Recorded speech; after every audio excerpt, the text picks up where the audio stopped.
दो बैलों की कथा प्रेमचंद की श्रेष्ठ कहानियों में से एक है। इस कहानी के माध्यम से लेखक ने कृषक समाज और पशुओं के भावनात्मक संबंध का वर्णन किया है।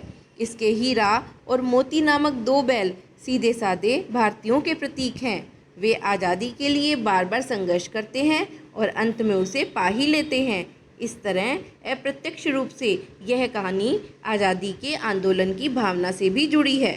लेखक कहते हैं कि जानवरों में गधे को सबसे बुद्धिहीन प्राणी माना जाता है, क्योंकि वह सीधा और सहनशील होता है और इन्हीं गुणों के कारण उसे ऋषि मुनियों की श्रेणी में रखा जाता है, जिनके लिए लाभ हानि सुख दुख सब कुछ बराबर होता है। सीधेपन और सहनशीलता के कारण ही भारतीयों को अफ्रीका और अमेरिका में असभ्य और बुद्धिहीन समझा जाता है। गधे से कुछ कम सीधा उसका भाई बैल होता है, परंतु वह कभी कभी अड़कर अपना असंतोष प्रकट कर देता है, जिसके कारण उसका स्थान गधे से कुछ ऊपर होता है।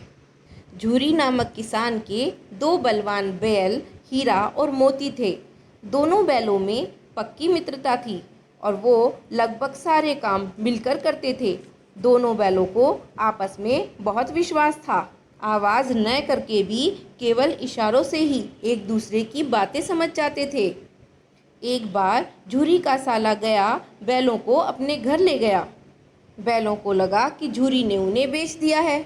उन्होंने गया को पूरे रास्ते परेशान किया। वे सारे रास्ते मन ही मन झूरी के लिए सोच रहे थे। सायंकाल जब वो अपने निर्दिष्ट स्थान पर पहुँचे तो वहाँ उन्हें सब कुछ पराया लग रहा था। उन्होंने वहाँ कुछ भी नहीं खाया। रात के समय जब उनसे रहा नहीं गया तो वो रस्सियाँ तोड़कर झूरी के घर वापस लौट आए। अपने बैलों को देखकर झूरी बहुत खुश होता है। बैलों के यूं भागकर चले आने से झूरी की पत्नी बहुत नाराज़ हुई। झूरी अपनी पत्नी से कहता है कि बैल इस तरह नहीं आ सकते, ज़रूर उनको चारा दाना नहीं खिलाया होगा। गुस्से में आकर झूरी की पत्नी बैलों की देख रेख करने वालों से कहती है कि उन्हें खाने में सूखा चारा ही दिया जाए, और उसके डर से नौकरों ने ठीक वैसा ही किया। दूसरे दिन झूरी का साला फिर उन्हें ले गया। घर पहुंचकर उन्हें मोटी रस्सी से बांधा और सूखा चारा डाल दिया। दोनों बैलों ने नांद की तरफ देखा भी नहीं। दूसरे दिन गया ने बैलों को हल में जोता, लेकिन बैलों ने अपना एक भी पाँव नहीं उठाया। बैलों का ऐसा अपमान कभी ना हुआ था। गया ने हीरा की नाक पर डंडे मारे तो मोती बहुत उत्तेजित हो गया। वह हल समेत भागा। परिणाम स्वरूप हल जुआ जोत सब कुछ टूट गए। हीरा मोती को इशारों में समझाता है कि भागना बेकार है और इस बार बहुत पिटाई होगी। मोती उसे मज़ा चखाने की बात कहता है तो हीरा उसे समझाता है कि यह हमारी जाति का धर्म नहीं है। गया बैलों के उत्तेजित स्वभाव को शीघ्र ही भांप गया और उन्हें पकड़कर ले गया और वहीं भूसा उनके सामने डाल दिया। थोड़ी देर बाद एक छोटी लड़की बैलों के मुंह में एक एक रोटी दे गई। उन्हें ऐसा अनुभव हुआ कि यहाँ भी उनकी देखरेख करने वाला कोई है। वह बैलों की बेटी थी। वह अपनी सौतेली माँ से मार खाया करती थी। हीरा और मोती दिन भर काम करते तथा सूखा भूसा खाकर लड़की के हाथ से दो रोटियां खाकर खुश रहा करते थे, लेकिन कहीं ना कहीं विद्रोह की भावना से ओतप्रोत रहते थे। जब मोती क्रोध से भर जाता और किसी न किसी को मारने की सोचता तो उसे हीरा समझा बुझाकर शांत कर देता था। जब मोती ने वहाँ से भाग जाने की बात कही तो हीरा मान गया। रोज की तरह लड़की उन्हें खिलाने के लिए आई और उसने रस्सी खोल दी। वह शोर मचाते हुए दौड़ी कि बैल भागे जा रहे हैं। देखते ही देखते बैल वहाँ से गायब हो गए। भागने के चक्कर में वे अपने गांव का रास्ता ही भूल गए। एक खेत के किनारे खड़े होकर सोचने लगे कि अब उन्हें क्या करना चाहिए।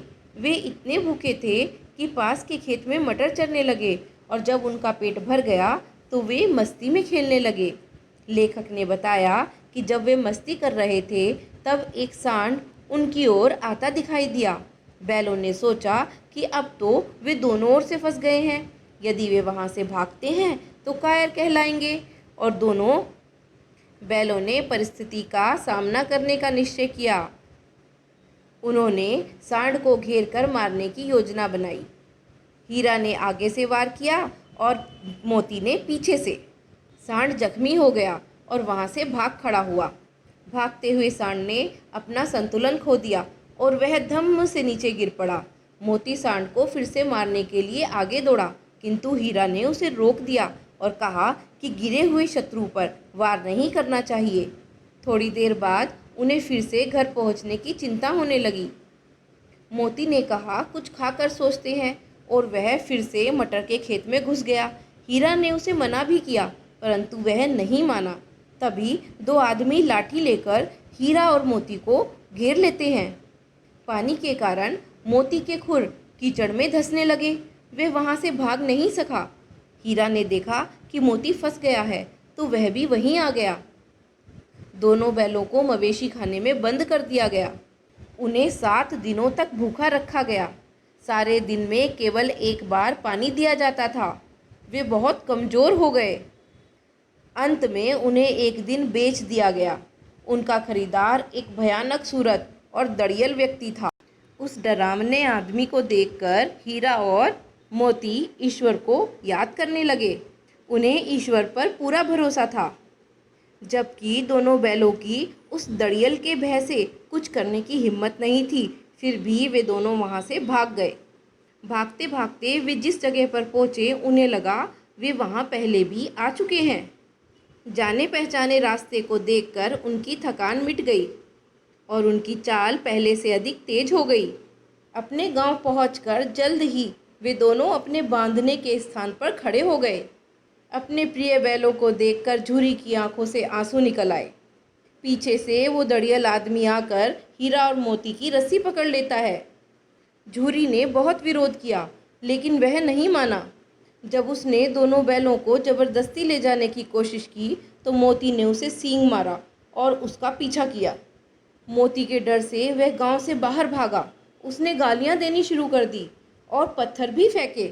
उसके इस रवैये को देखकर गांव वाले उस पर खूब हंसे। वह गालियां देते हुए वहां से चला गया। हीरा और मोती फिर से इशारों में बात करते हैं। कुछ देर में ही उनके खाने का प्रबंध किया गया। झूरी अपने हीरा मोती को बहुत प्यार करने लगता है और उसकी पत्नी भी दोनों को प्यार से चूमती है। पूरे गांव में उत्साह का वातावरण छा जाता है।